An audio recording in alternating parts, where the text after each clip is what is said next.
You say yes, I say no. You say why, I don't know. You say goodbye, and I say hello. Ouais, je sais, vous avez choisi l'Angleterre. Ah, je le savais. Vous aviez envie d'un peu d'imprévu. C'est bien vu. Un peu de sel dans la vie, c'est pas mal non plus. Oui, Régis a choisi comme vous. Il a pris le train jusqu'à Calais et il a dormi dans le hall de la gare. Et puis le matin, il a attrapé un ferry, ou plutôt un overcraft. Ouais, c'est une sorte de ferry sur coussin d'air. Bah oui, le tunnel sous la Manche n'a pas été creusé à l'époque. Et il décide de gagner Douvres. Alors, grosse tempête. Régis est au bar du bateau, mais alors ça tangue. Ça remonte de partout. Hein. Il aimerait bien prendre un petit remontant, mais les verres sur le bar glissent. Et d'ailleurs, le barman a fermé le bar. Voilà, il ne sert plus. Là, Régis, il est mal. Hein. Il a des relents qui remontent. Il a envie de gagner le pont pour pouvoir respirer un peu l'air pur. Tout le monde est malade dans le bateau. Il se précipite dans les coursives, dans les couloirs, les escaliers, il essaye de remonter tant bien que mal, il est obligé d'enjamber les gens affalés par terre, il y a des vomissures dans tous les coins, des bagages entassés pêle-mêle, et il finit au bout de 20 minutes à gagner le pont. Ah, ça fait du bien. Ce vent qui vous cingle, ce vent salé avec ces flaques d'eau qui vous arrivent, ça lui fait du bien. Ah, il se sent bien dehors, mais il faut s'accrocher, hein, parce que ça souffle drôlement la tempête. C'est incroyable. Et puis tout est gris. Il n'y a personne sur le pont. Il n'y a personne, ou tout au moins une silhouette là-bas au fond vers les cordages, au bout du bateau. Et Régis essaye de s'approcher un peu. C'est un type qui a une drôle d'allure, un peu bizarre.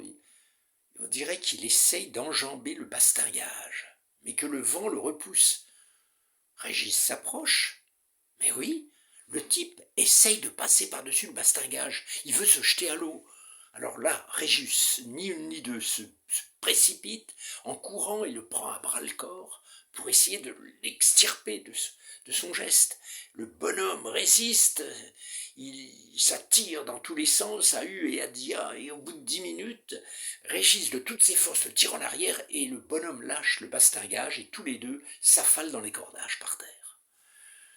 Régis essaye de lui parler. « Pourquoi vous faites ça? Qu'est-ce qui se passe ?» Mais l'autre n'entend rien. Il y a trop de vent. Le vent hurle autour d'eux comme un monstre.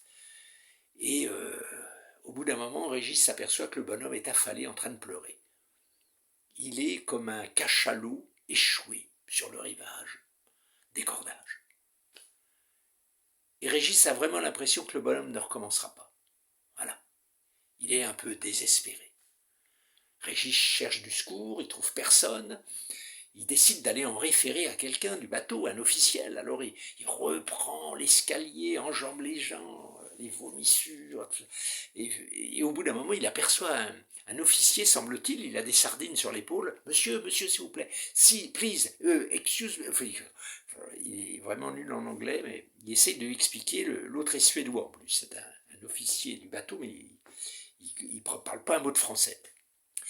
Et à force de gestes désespérés, Régis finit par le faire venir et le bonhomme le suit, cet officier. Ils remontent tous les deux sur le pont, tant bien que mal, et arrivé sur le pont, Régis lui fait signe que c'est vers les cordages. Il entraîne l'officier et en fait il n'y a plus personne sur les cordages. L'homme a disparu. Alors là, le Suédois se met en colère. Hein. Il fait signe à Régis qu'il n'aime pas qu'on se moque de lui, et puis qu'il a d'autres chats fouettés. Enfin, c'est ce que comprend Régis. Et le bonhomme s'en va. Régis est vraiment embêté. Il regarde bien dans les cordages, et effectivement, il n'y a plus personne, mais il y a une veste. Il y a une veste qui est là, le type a dû laisser sa veste. Comme il fait froid et qu'il est sorti en pull, Régis enfile la veste, se réchauffe et fait le tour du pont en se maintenant au bastingage pour ne pas se faire évacuer par les vagues, et il ne trouve personne. Il reste là vraiment à méditer à l'avant du bateau, et petit à petit, l'aurore commence à se pointer, et il découvre Douvres. Voilà, les premières lueurs du jour et les petites lumières du port. Ils sont bientôt arrivés. Régis retourne chercher ses bagages, et bientôt, tout le flot des gens sort du bateau, et Régis avec. Les gens se précipitent dans une petite hall de gare, où les trains amènent les gens à Londres. Et Régis monte dans le train. Et il s'aperçoit même qu'il a oublié de laisser la veste dans le bateau. C'est pas grave. Il rendra la veste aux objets trouvés à Waterloo, à la gare, à Londres. Et voilà le train parti, et en cours de route, Régis se pose beaucoup de questions. Il fouille dans les poches de la veste. Tiens, dans une poche, une enveloppe. Une lettre qui a sans doute été envoyée au bonhomme, puisque le timbre est oblitéré, et il y a une adresse avec un nom, Monsieur Rameau, semble-t-il, si c'est bien écrit, 31 Earl's Court, c'est pas dit qu'on connaît absolument pas Londres, et en arrivant à Waterloo, il cherche les objets trouvés, les trouve pas, il change de l'argent à la place, dans un change pour avoir un petit peu de livres sterling, et puis il se dit après tout, pourquoi rendre cette veste aux objets trouvés? Les gens vont me demander où je l'ai trouvé, j'aurais du mal à expliquer que c'est sur un bateau, mais que c'est pas ici, et que c'est pas dans le train, enfin, ça va être compliqué comme tout, et Régis pense que le mieux est de ramener la veste à l'adresse indiquée sur l'enveloppe. Et il prend le métro. Ça lui fait visiter un peu Londres, il arrive à Earl's Court. Alors Earl's Court, c'est un quartier, des belles maisons, magnifiques, une belle place, mais alors tout est vétuste. On voit que c'est à l'abandon. La plupart des rues aux alentours sont en mauvais état. C'est un quartier qui a l'air finalement assez pauvre. Régis observe, numéro 31, une boutique, semble-t-il, fermée depuis longtemps. Il est vraiment, vraiment ennuyé. Au 31 bis, il y a une entrée, semble-t-il un foyer. Alors il pénètre dans l'entrée. Ah, c'est une auberge de jeunesse. Et il tombe sur un homme qui est au guichet, là, type indien un peu. Please, pour favor, s'il vous plaît, je voudrais vous demander pour ma veste, enfin, il n'arrive pas à s'expliquer, le type en face visiblement est pakistanais. What do you want, sir? One night, two nights, three nights, one week? Régis n'arrive pas à s'expliquer, puis pour ne pas paraître bête, lui a une idée d'un seul coup, et il décide de prendre 3 nuits dans cette auberge de jeunesse. C'est vraiment pas cher. Et il décide de se poser dans cette auberge de jeunesse pendant 3 jours, et déjà, il pourra réfléchir à la suite. Il est content de son geste, même s'il n'a pas retrouvé le propriétaire de la veste. Le voilà dans une piole collective, une sorte de dortoir, vraiment pas cher, et où il croise des étudiants, des gens même aussi âgés. Enfin, il y a des gens de toutes les nationalités, c'est vraiment sympa. Il y a une bonne ambiance, le breakfast est bon. Ça lui plaît bien. Pour 3 jours, ça va lui permettre de sortir un peu la tête de l'eau et peut-être de trouver un boulot. D'ailleurs, il y a un Français qui l'a repéré et qui lui a proposé un boulot de plongeur. Ouais, c'est un boulot qu'il abandonne et qu'il voudrait donner à quelqu'un d'autre. Et Régis a la possibilité de rappeler. L'autre lui a laissé sa carte avec son numéro de téléphone. Plongeur. Il n'a pas beaucoup envie de faire la plonge. Il est venu en Angleterre pour d'autres raisons, un peu plus de rêve. Il y a aussi une fille étrange.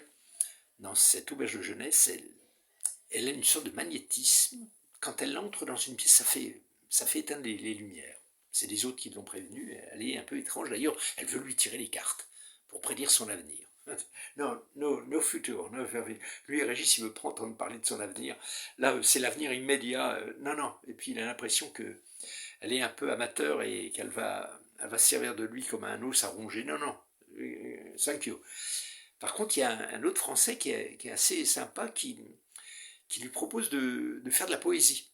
Il lui dit qu'il appartient à un groupe, ils vont dans un pub qui s'appelle l'Artiste Musclé, ils font de la poésie le soir, ils chantent, ça a l'air assez déconnant, et chacun peut s'exprimer, Quoi, tu connais pas la littérature? Mais mon vieux, engage-toi, fonce. Enfin, l'autre a l'air un peu déterminé. Et Régis se demande si il va assurer son quotidien, c'est-à-dire trouver un boulot et prendre ce boulot de plongeur, même si ça lui plaît pas trop, ou alors aller faire en goguette de la poésie et du chant à l'artiste musclé. Qu'est-ce que vous feriez à sa place, hein? Assurer le quotidien, la plonge? Ah, pourquoi pas? Ou bien aller faire le jeu sur les mots, la poésie? Bah écoutez, moi je vous laisse choisir. C'est vous qui avez la parole maintenant.